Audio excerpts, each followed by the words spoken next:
David Banks is the Energizer Bunny of the New York City school system. He's innovative and is bringing change to a school system that is badly in need of an overhaul. The Point starts right now.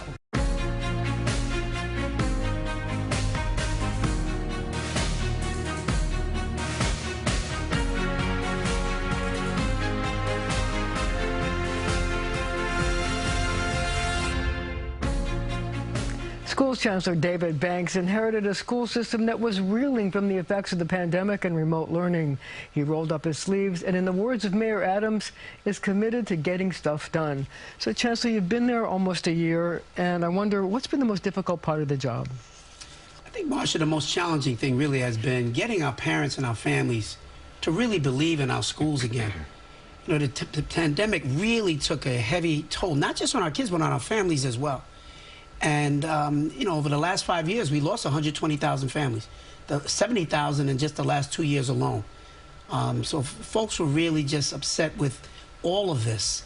And getting them to believe and re-engage has probably been the biggest challenge, but it's one that we're up to. So do you think that there's any chance that some of these parents who took their kids out of the school will come back to the school system? Oh, absolutely. We're seeing it already. We're monitoring all the data, and the trends are all facing back to our schools. So we had projected that we were going to continue to lose more and more students, but we're seeing that trend start to reverse itself. So those are really good signs. So I'd like to talk about an upcoming problem. By state law, the city has to reduce class size in at least 20% of the schools starting next year for the next 5 years. I wonder, you know, how difficult is this going to be to achieve? Well, I think in the short term, it's not going to be particularly difficult. Over the next couple of years, we'll be able to do that, and I think move that pretty efficiently. The challenge comes 2 years, 3 years down the line. I think that's when it's going to be more challenging for us. We've got more classes that we're going to have to ensure that they're smaller, and the amount of dollars that we're going to have to spend, I mean, much more significant. So in the short term, not a problem at all. Long term, we're going to have to deal with some of the financial challenges in making that happen. How big is the financial challenge? It's to the tune of millions of dollars. So as we continue to expand, and if we live up to the promise of getting more of our kids to actually come back into our schools, the numbers of kids are going to grow, the classrooms are going to get larger, and it's going to be millions of dollars worth of supports that we're going to have to do. We're going to have to build more schools, we're going to have to hire more teachers. Those are my next question. So you're going to have to actually build more schools? Oh, yeah. We need to build more schools anyway. Right, because we literally have some parts of the city which are really bursting at the seams.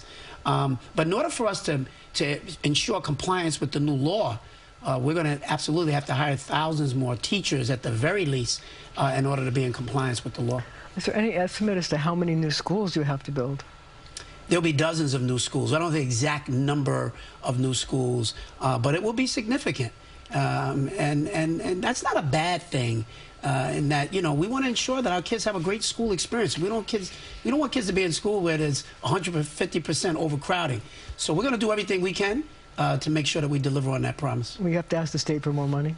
We always have to ask the state for more money. You know, people think that we have a $38 billion budget, think that we have plenty of money. But I'm going to be spending a lot of time helping to explain to the community how that $38 billion actually gets spent. When you think about pensions that we have to pay for all of our teachers, and school food and nutrition and transportation and new facilities, all of that. And books, right, and technology. It's a huge system. It's the largest system in the country by far, and it costs a lot to run it. And if as I said, if we're successful in getting more families to come back, then that means we're going to need even more dollars. So the huge influx of migrants has certainly put a strain on the school system, and it could get worse given the fact that there are projections that more and more immigrants are going to be coming into the country and try to make their way to New York City. How many children of migrants asylum seekers, are you dealing with now, and are there projections to how much larger that will grow? Well, we're talking about over 10,000 right now. Wow. Right? But the projections are much greater than that if we continue to see a steady stream coming in. Things have slowed down for the last month or so, but we're expecting that is going to increase significantly in the coming months. Where are you putting all these kids? We're spreading them out all around the city. We're looking at places where we, in fact, had room. You know, again, as I said, we lost a lot of students over the last several years. So we have room, but it's not just a matter of room. It's making sure that the kids are getting the supports and the services that they really need. So you think about kids who've left and come from South America and the traumatic experiences that they've gone through to get here. That means there's a lot of supports and a lot of dollars that we have to spend. Social workers, mental health counselors, bilingual teachers. These are all challenges for us, but that's the way we're spending our time. I just wondered if it's been difficult for you to find enough bilingual teachers to deal with the influx of migrants and children of asylum seekers. It has been, and we're trying to think out of the box. You know, getting more bilingual teachers has always been a challenge here in New York City, but we are trying to work with the Dominican Republic. We're starting conversations with some folks in Puerto Rico now as well. Some of our local legislators who have reached out to help us with this. We've got to think out of the box. We've got to do more than we've done before to try and get folks to come from all around the country and, in fact, around the world if we want to meet the demand of what we're facing here in the city. So are you getting any aid from the state and the federal government to help you with this problem? We're getting some, not enough. That's a fight that the mayor really is leading. You know, there's a lot of challenges, housing challenges, as well as food and educational challenges. So, you know, that's the fight that our good mayor is fighting on our behalf, and so I'm there to back him up on the education front. But we certainly need more funds if we're going to meet the challenge. So when the mayor was on the campaign trail, he said the school system was a system in crisis because it didn't meet the needs of black and brown students. He said, I think the number he said was 65% yes. weren't being helped. I wonder, is that still the case, and what's going on? When we came into this administration, the mayor talked about quite significantly, 65% of black and brown children never achieve reading proficiency in our school system. Now you think about that, Marcia. $38 billion budget that we spend every year. We should not leave, there should be not one child who doesn't learn how to read and read on grade level. But I think our teachers are committed. I think they care deeply. I think the tools and the practices that we have had them engage with over the last several decades have actually been the wrong tools. We've used in what way? Our basic approach to how we teach our kids how to read. Years ago, you and I probably learned through what we call the phonetic approach to the teaching of reading. But somehow or another, we got away from that. We started to do things that they call balanced literacy, this very kind of quote-unquote progressive approach, whole language approach. And the results are in. It's worked well for some kids, but for lots of kids, not only in New York, but all around the nation, it has not worked well. And that's what we're kind of going back to the old way. And in addition to that, you know, we've been focusing on kids who suffer from dyslexia and have other kinds of reading challenges who in our system for many years went completely undiagnosed. And we want to make sure that we're doing all the things to support them. I just wondered if that was exacerbated by the pandemic, by the fact that the school system was basically closed down and people went to remote learning, and so it made it probably more difficult for students to learn that way. So was that a setback as well? It might have been a bit of a setback, but for many of our kids, this crisis started well before the pandemic. We've had so many of our kids, thousands and thousands of kids, who never learned to read well. And the pandemic had nothing to do with that. So I'm sure some of it was exacerbated, certainly, but it speaks to a deeper flaw that was in our system, and that's what we're trying to fix. And how is that working out? I mean, you have changed the reading, the way you're teaching reading. How is that working out in the classroom? All of our teachers are being trained across the city, particularly at the earliest ages, in this new approach to teaching reading. We're monitoring it very closely. It doesn't change overnight. It takes some time, but I'm convinced that we're on the right track. Okay, well, we'll be right back with more from Chancellor David Banks.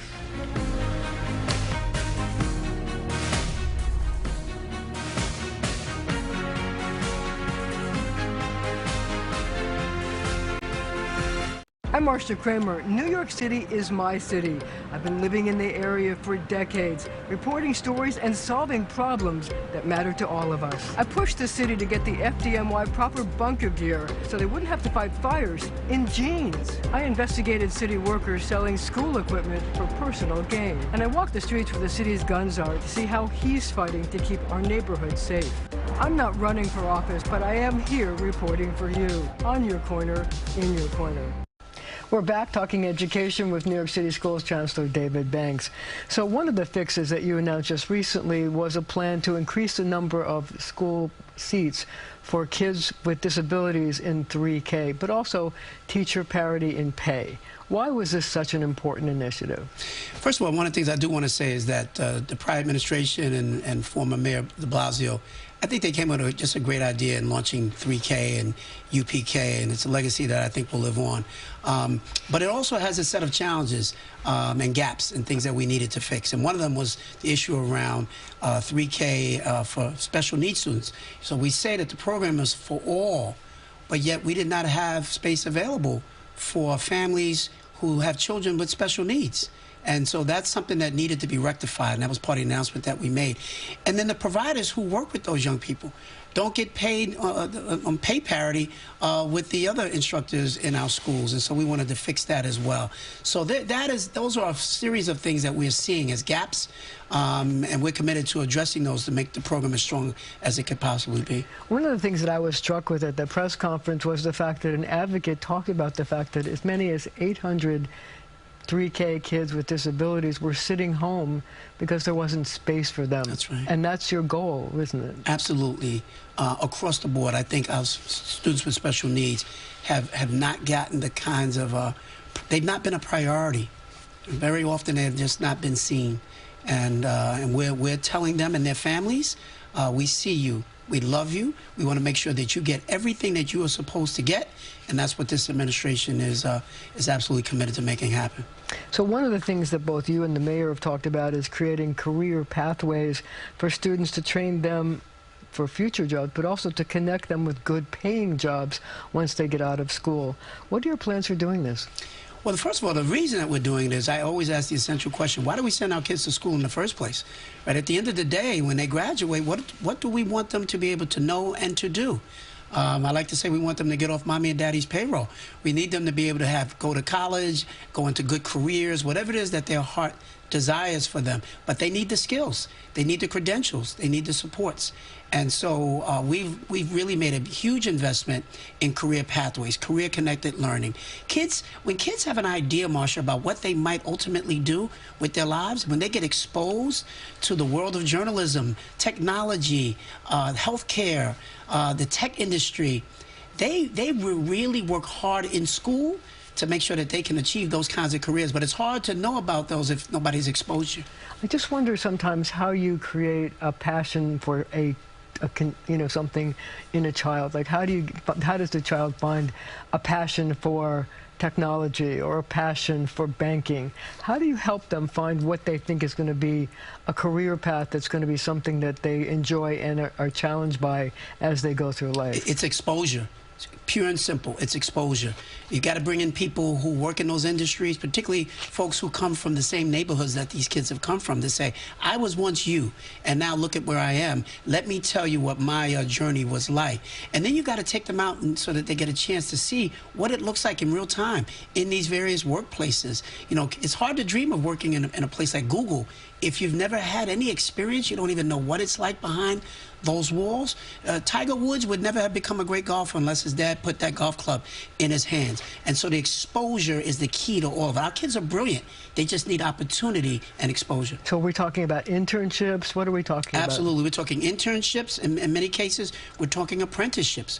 We've launched a modern youth apprenticeship program. Thousands of young people. We've been working closely with Jamie Dimon at J.P. Morgan Chase and New York City Jobs Council and so many others. Northwell Health, the largest health provider in the state of New York, has signed on to say, we want to be a partner with you in providing apprenticeships as well. Apprenticeships are paid jobs. So kids get a chance to get paid while they're learning, and it's all tied to their school experience. This is the North Star for us. We want to really make sure that kids have an idea about where their lives could ultimately take them. So you also want to reimagine special education. You've created a panel to try to help you do that. What do you hope to accomplish? I want to make sure that we are, again, closing those gaps for all of our kids who are part of, special needs kids. Special needs kids are just some of the most wonderful, brilliant, talented kids. But unless we provide the right supports at the right time for them, they're not going to be in a position to achieve their fullest potential. And so we've got advocates from all across the city. We've brought them together. We put them on this working group and said, help chart the blueprint forward for us. And I'm going to take their recommendations, we're going to implement them, and we're going to do everything we can for our kids with all the greatest needs. Will this include creating special schools, or will they be done within each school that they're going to? There may be some special schools that we create. We want to expand on other programs, like our Nest M programs and others, but we're going to really leave that open to what the recommendations are made. You can't create enough schools to meet the demand. Kids have to figure out, we have to help them figure out how do they function well just within the traditional public schools, and it all depends upon the severity of the challenge as well that kids are experiencing. One of the things you and I have talked a lot about are kids with meeting the needs of students with dyslexia. Yeah. And I know you started a pilot program to test people to see which students have the need to have special training. I wonder how that's working out and how many have actually tested to show that they have a need for these programs. Oh, we've tested now probably several thousand students already, and that number is only going to continue to grow. We've launched a couple of pilot programs, one in Harlem, one in the Bronx, where we're getting a chance to really lean in. But our teachers, more importantly, are being trained now in how to identify and how to screen for dyslexia. And once we identify, what are the interventions that we need to put in place? So this is a long-term strategy for us, but it is something that we know is critically important. So what's the next step? The next step is just to continue really what we're doing and to monitor what we're finding out. The mayor is dyslexic, and he talks about that from his own personal experience. He wasn't diagnosed until he was in college, and so our goal is to identify and to mitigate for that as early as we possibly can. Are you surprised by the number of students that you've found that are dyslexic and need special help? No, I'm not really surprised. I've had a feeling for a long time that the numbers were pretty significant. When we look at the population of folks who find themselves locked up on Rikers Island, many of them are dyslexic. So they were just kind of moved along in the school system, undiagnosed, unsupported, and then they find themselves unsuccessful in school, out of the school system, caught up in the criminal justice system, and that's what this storyline has been. Well, we intend to try to interrupt that entire line. So this spring, the city is going to host the World Dyslexia Assembly. Yeah. What are you hoping to report to them when they come here? Well, it's not so much just what we hope to report, but there are going to be people coming here from all around the world who are also experiencing these same issues and challenges, but have also come up with varying degrees of solutions. And so the conference is really to talk about, what have you learned in Germany? What have you learned in Switzerland? What have we learned in other parts of America? And bringing all of those folks together to share the most promising practices. That's what it's really all about. And so putting everybody in the room together so we can all support each other in solutions. So there's a big competition for space with charter schools. Given the fact that there's been a drop in enrollment, does New York City have the space to accommodate more charter schools? Or given the fact that you're expecting more migrants and more others, will you have to turn away people who want to have charter schools and public schools, and will they have to find their own space? It's a combination. To the degree that charter schools get further authorized, we're going to do everything we can to try to be a good partner in helping to find spaces. It's not easy thing to do. I don't think in New York City we're going to have a huge expansion of charter schools. I really don't. I don't know that the political appetite is there for it as much as it was a few years ago.